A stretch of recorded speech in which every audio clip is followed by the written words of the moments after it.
Now, an animal like a fish, which has fins and scales, is very interesting because somewhere in its life cycle, it is largely herbivorous, even if it is in the younger or larval stages that it is herbivorous.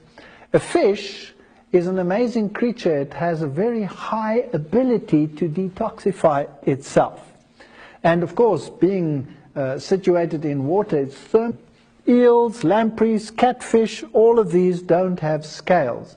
Now, where do they fit into the food chain?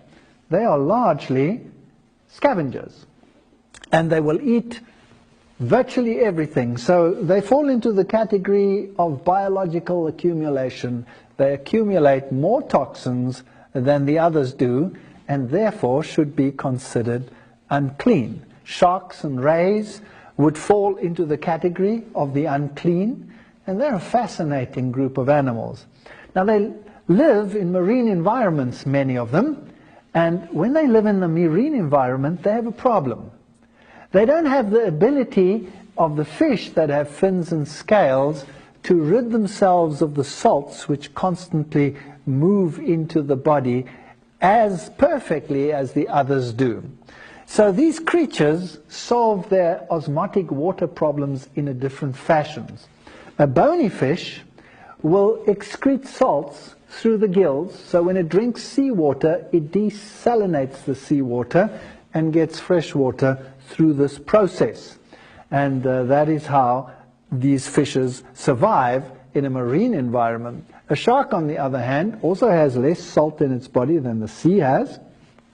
So you would have a problem that water tends to leave the animal. It has a salt gland in the rectum whereby it can get rid of some of the salts, but it solves its water problem by retaining urea.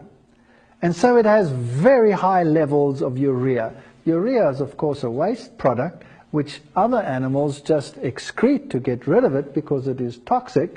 But these creatures retain it and have developed a resilience and a resistance to this product.